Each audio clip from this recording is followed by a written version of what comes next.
જી મારું નામ હંસાબેન હરસભાઈ મકવાણા છે. હું હનુમાન ટેકરી વિસ્તારમાં રહું છું અને આજે 10 દિવસથી અમારે નોટિસો આવી હતી મકાન પાડવા માટે અને એવો માહોલ થઈ ગયો હતો કે અમારો માતમ સવાઈ ગયો હતો. પણ આજે પૂનમબેન મેડમ અને મીનાબેન એના થકી અમે આજે એવા બધા આમ ઉત્સવમાં આવી ગયા છે કે દિવાળી મનાવીને તોય થોડું છે. એનો દિલથી હૃદયથી આભાર માનીએ છીએ અને જ્યારે જ્યારે પૂનમબેનને અમારી જરૂર પડશે ને ત્યારે અમે એકજૂથ થઈને અમે સાથે લડશું. જય હિન્દ, જય ભારત, જય માતાજી.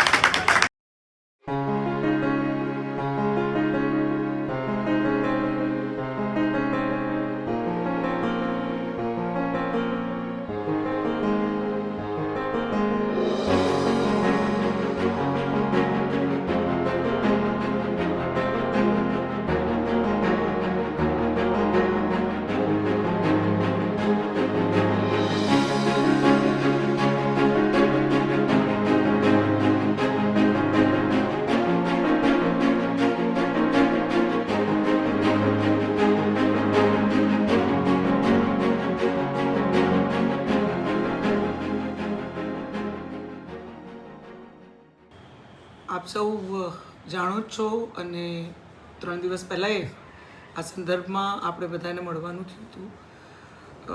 જામનગર મહાનગરમાં વોર્ડ નંબર 6માં અને અન્ય અમુક જગ્યાએ જે રેલવેની ડેમોલિશનની નોટિસ લગભગ અપ્રોક્સ 1500થી 2000 રહેણાંકોને જે નોટિસીસ ડેમોલિશનની આવી હતી એ સંદર્ભમાં લોકોમાં ખૂબ જ ગભરાટ હતી.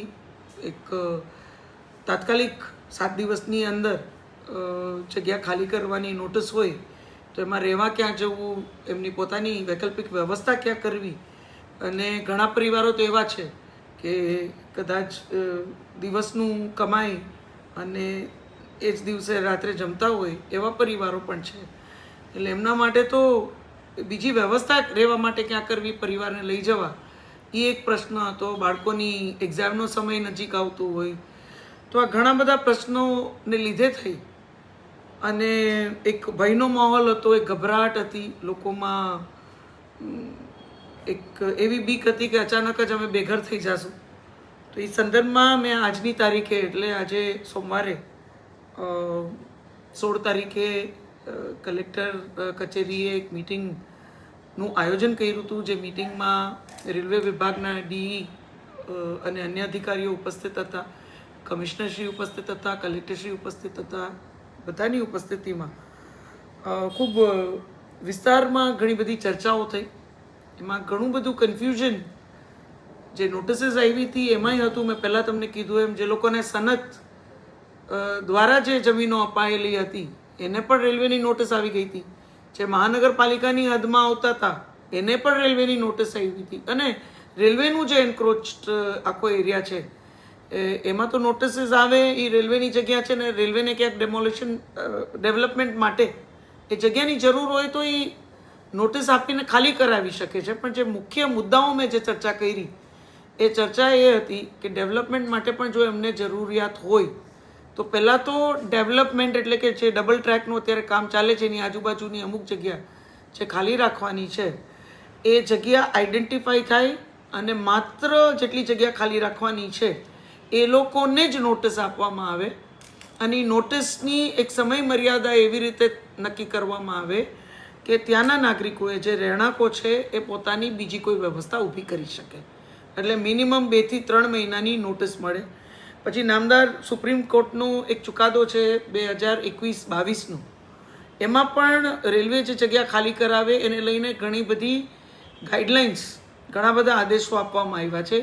એનું પૂરેપૂરું પાલન થાય એવી પણ એક ચર્ચા કરવામાં આવી. એ ગાઈડલાઇન્સ લોકોની, અહીંયા રહેતા લોકોની કેવી રીતે તકલીફ ઓછી થાય, હાલાકી ઓછી થાય એ દિશામાં જ ખૂબ સારી ગાઈડલાઇન્સ છે.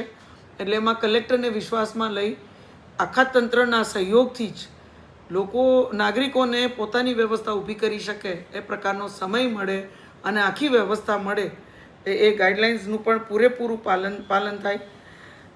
તાત્કાલિક કોઈ પણ 8 દિવસમાં ને 10 દિવસમાં જગ્યા ખાલી કરવાનો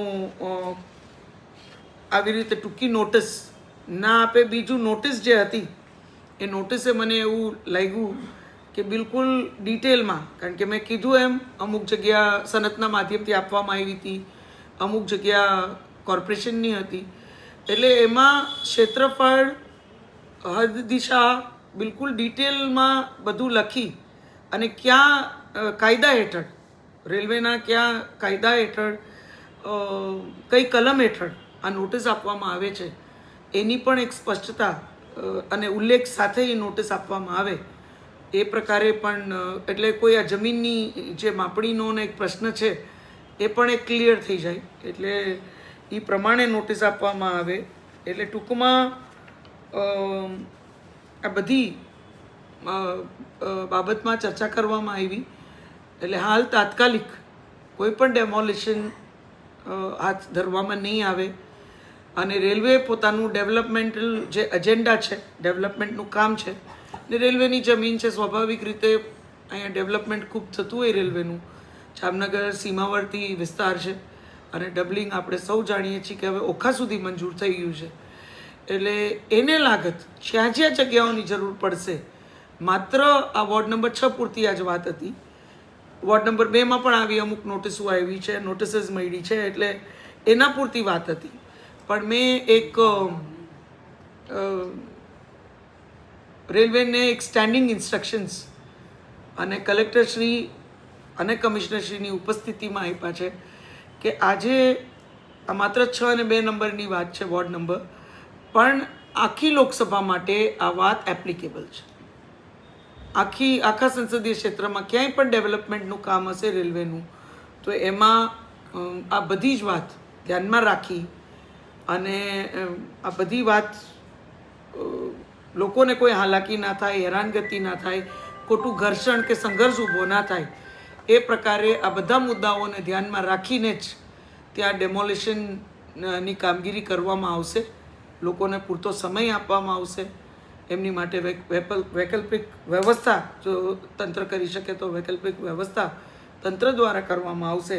અને સુપ્રીમ કોર્ટનો જે આખો આદેશ છે, જે જજમેન્ટ, એમનો જે આખો ઓર્ડર છે, એનું પણ પૂરેપૂરું પાલન થાય એ પ્રકારે આજની બેઠકમાં બહુ ડિટેલ ચર્ચા થઈ. ત્યાંના નાગરિકો પણ ઉપસ્થિત હતા, પાર્ટીના બધા જ કાર્યકર્તાઓ ઉપસ્થિત હતા, પાર્ટીના સંગઠન વતી પણ શહેર અધ્યક્ષ બીનાબેન અને મહામંત્રીશ્રીઓ ઉપસ્થિત હતા. વોર્ડ નંબર 6ના પાર્ટીના ચૂંટાયેલા અને અન્ય સંગઠનના સર્વે પ્રતિનિધિઓ, પાર્ટીમાં ના પ્રતિનિધિઓ બધા જ ત્યાં ઉપસ્થિત હતા. અને મુખ્ય ત્યાં જે રહેણાંકો છે એમના વતી જે વકીલ છે તે પણ ઉપસ્થિત હતા. એટલે બધાની ઉપસ્થિતિમાં આ ખૂબ ડિટેલમાં ખૂબ સરસ ચર્ચા થઈ છે અને એ ચર્ચા મુજબ જ આવતા દિવસોમાં આપણું આખું વહીવટી તંત્ર હોય કે રેલવે હોય એ રીતે આગળ વધશે. એ વાતની ખાતરી મેં નાગરિકોને આપી છે અને આપણે એમ કહી શકીએ કે એક સુખદ અંત આ આખા પ્રશ્નને આજે મળ્યો છે. તો હું આપ સૌનો આજ સુધી જે સહકાર આપ સૌએ આપ્યો નાગરિકો વતી, એ બદલ હૃદયપૂર્વક આપ સૌનો ખૂબ ખૂબ આભાર વ્યક્ત કરું છું. નાગરિકોમાંથી દિવાળી જેવો માહોલ એ લોકો, નાગરિકોને સ્વાભાવિક રીતે એક ખૂબ ભય હતો, એની જગ્યાએ અચાનક જ આ એક રિલેક્સેશન મળ્યું. અને માનનીય પ્રધાનમંત્રી શ્રી નરેન્દ્ર મોદી સાહેબ અને આપણા માનનીય મુખ્યમંત્રીશ્રીની એક જ વાત છે કે આપણે ડેવલપમેન્ટ લોકોની સુવિધાઓ માટે કરીએ છીએ. એમાં લોકોની જો અસુવિધા વધતી હોય, લોકોને ક્યાંક સંઘર્ષ થતું હોય, તો આપણે થોડો સમય એ ડેવલપમેન્ટનું આપણું જે કામ છે એ થોડી વાર માટે કદાચ રોકી શકીએ કે એનો વિલંબ કરી અને લોકોની પહેલાં સુવિધાની ચિંતા કરીએ. એ વધારે કદાચ એક માનવવાદી અભિગમ, એક સંવેદનશીલ સરકારનું એક મેઇન એજન્ડા છે. અને એ દિશામાં મને આનંદ છે કે તરત જ તંત્રએ એ વાતની અમલવારી કરવાનો નિર્ણય લીધો. એ મુદ્દાઓ પર કલેક્ટર સાહેબે, પછી કમિશનરશ્રીએ બધાએ ખૂબ મજબૂતીથી એક વાત કીધી કે આમાં એક પ્રોપર સંકલન વગર અને મુખ્ય લોકોને વિશ્વાસમાં લીધા વગર હવે કોઈ પણ કાર્ય નહીં થાય. અને સુપ્રીમ કોર્ટનું પૂરેપૂરું જે ઓર્ડર છે એને માનવામાં આવશે ને એ જ પ્રકારે આવતા દિવસોમાં આખી કામગીરી હાથ ધરવામાં આવશે. તો સ્વાભાવિક રીતે નાગરિકો ખૂબ જ ખુશ છે અને નાગરિકોની સુવિધા અને ખુશી એ સરકારની પ્રાથમિકતા છે એ વાત આપ સૌ જાણો છો ને એ દિશામાં આજે અમે આ કાર્ય કરી શક્યા એ વાતનો એક વિશેષ આનંદ વ્યક્તિગત રીતે મને પણ છે.